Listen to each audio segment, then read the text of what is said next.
Thank you. Yeah, Ed Morysiak here from East Toronto Living. In this video, we're going to be talking about a groovy $3 million I said $3 million, didn't I? A Toronto home that's been with the same family since 1977. And they've got this bad boy up for sale, and it's pretty cool. So if you want to learn more about this property, stay tuned.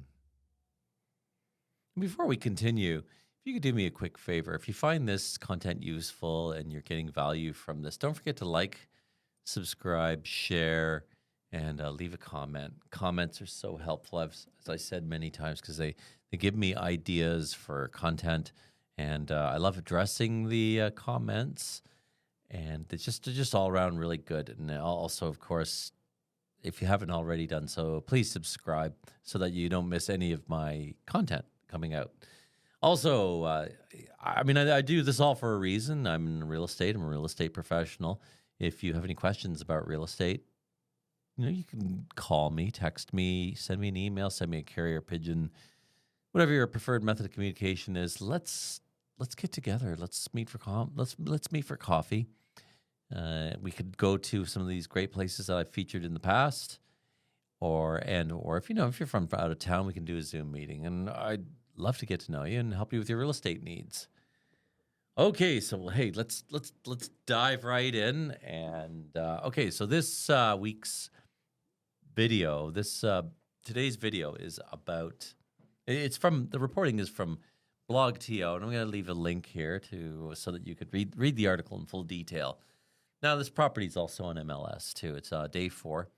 And the title of the video, the title of the article is "A Groovy $3 Million Toronto Home Has Been with the Same Family Since 1977." Now, 47 years, long time. So I guess the family is moving on, and who knows what the situation is.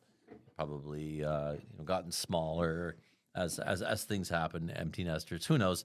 I don't know. I don't know these things. We wouldn't really know unless we know the family personally. But they've had the property for 47 years, and it basically hasn't changed. Now I know I'm on the 70s kick. If you recall one of the videos from about a month ago, I featured a video that was in the 70s, and that was actually a very cool property, near where I live. But this is even cooler. Well, for one thing, the price tag's a lot higher, and it's a lot bigger property. But this design, this one, I'm going to leave some images here. So you could see for yourself that this is a pretty cool property. They've got some nice art here. They got I noticed they have some Norval Morrisseau's, one of my favorite artists. But it works. Big windows, so lots of natural light. But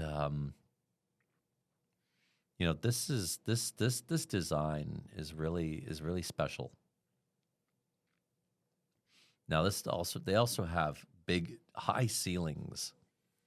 So again, really just the place is just being filled with natural light here. And now I'm also checking out the kitchen here. The kitchen's pretty dated, but nice, functional. Now they've got some somewhat newer appliances. I recognize the stove and the dishwasher.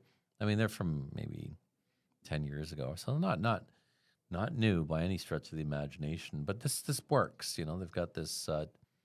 It's a terracotta floor, and now also, in addition to this beautiful dining room, they have this breakfast nook. Now I'm looking at this breakfast nook. You could easily just use the breakfast nook itself. And if you got a small family, 4 or 5, you could all have dinner there. Perfectly sensible. It's a very, very usable room. And then maybe on occasion have the dining room for when you have guests and stuff. And of course, you got both both rooms. You can and have a lot of people. Maybe the kids can be in the nook, and the adults can be in the dining room. That's what my parents used to do. They had sort of both when they had big gatherings. When I grew up as a kid in our 1970s house, yes, I was around in the 70s. And yeah, I mean, I'm looking at this place. I'm reminded of James Bond and Thunderbirds and a few other series, Columbo and stuff. Well, actually, I didn't really watch Columbo when I was a kid, but I've been watching it lately. As of late, they're really good. But anyway, I digress. And also the other very cool thing about this property, well, okay, the bathroom's been somewhat updated. I could see. Now there are some sort of aspects that are sort of 70s esque, but those sinks look very modern, and the shower also looks like it's been upgraded. I mean, that doesn't really look really 1970s. It's got the nice old style bathtub there, which I quite like, and that's pretty cool. Now this also has 4 bathrooms and 4 bedrooms. Now the ensuite has the bedroom, the main bedroom, the master bedroom rather, has an ensuite. The rest of the other 3 bedrooms have to share the bath. Oh, geez, that's just such a crime. God forbid. Personally, I think I mean I see a lot of houses, with 6 bathrooms, and each bedroom has its own bathroom. I mean, come on, really? Do you really have to have your own bathroom? I mean, yeah, I'm sure there's the convenience, but really, I mean, that's a lot of bathrooms to clean. I don't know. That's just me. This property, being 3,000 square feet, has 4 bathrooms, and I mean, I think that's just perfect. But that's just me. I guess I'm sort of I sort of thinking in a sort of a smaller, I don't know, sense. But yeah, I mean, obviously, if you can afford a property, in the multi millions, you can afford to have somebody to clean these properties or bathrooms. So, but yeah, I mean, I have a cleaning lady too, but I wouldn't want my cleaning lady cleaning 6 bathrooms. Are you kidding me? But anyway, that's just me.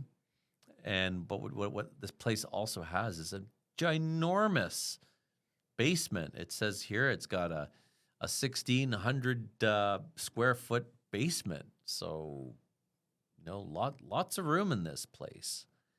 And also, to and to finish this off, I'm looking. Here's an image of the backyard, and you can see the house from the back. As you can see, lots of windows, so lots and lots of natural light. And the style it's old, but that for me that works, and this style works.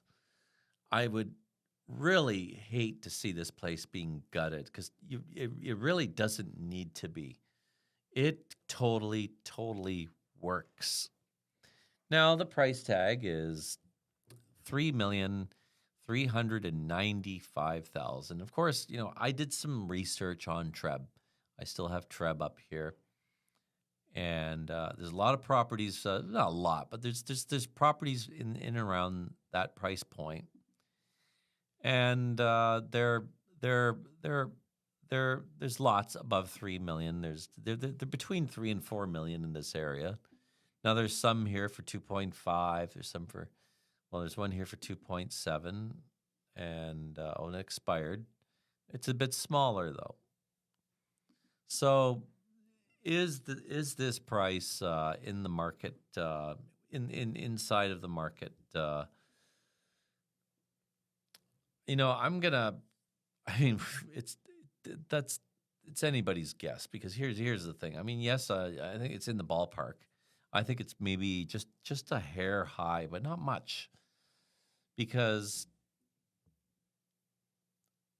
with this market right now, all this high end stuff is selling, and it would anyway. You don't when you've got any kind of a property for 2.5 million and up, or even 2 million for that matter. These properties, they don't sell quickly like something like 1.2 million or 1.4 million. More in the average price point. range. Well, Toronto real estate is nothing, is anything but average. That have the people that have moved here, average Canadians, average Canadians can't afford really, property in Toronto. We're talking upper middle class and up, in this day and age. But that's starting to change because prices have been coming down lately. And the problem is with this property, it's been 4 days on the market, and they're a little bit high in price, 3.395 mil. And I mean, that price would have worked a few years ago when stuff was going. You could put any price for a property and you would get more and you get 10 offers for it. But that's not on the market anymore.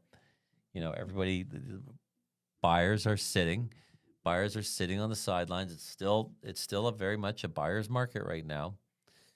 And I'm guessing that this price is negotiable.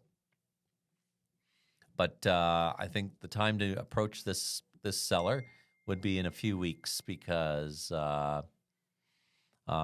it's still too early. They're probably they're hoping to get this price, but it's got to sit for a bit. So that I guess they got to feel a pain before they'll come down in price. So hopefully we can get closer to maybe a little lower. I still would offer less because that would be if I was the buyer agent, that would be my job, is to get the best price possible for my clients. Which reminds me, if you do want to go out and check this property out, here's my contact information. Please text me, contact me, email me, send me a text, send me a carrier pigeon, whatever. Let's go check this property out, or let's check out any other properties I've been featuring on my videos here, and we'll go and have a look and see if it's a good fit for you. And also, as always, please like, share, subscribe if you haven't already, and leave comments on my channel because it helps the channel grow. And I've been very fortunate. The channel has been growing. We want to keep that growth going up. And don't forget also, every Thursday at 5 o'clock, I put out a new video. And started a few weeks ago there. Every Saturday morning at 7 o'clock, I put out another video. So I'm now at a 2 episode a week format, which is very exciting, bringing more hopefully useful information for you. And I'd say, hey, that's it. That's it for this week. This Saturday, after this Saturday morning, wakey, everyone! Come on, time to get up. There we go. And hey, let's. Have yourself a great week. Thank you. Have yourself a great week, and we will see you on Thursday. Take care. Woo!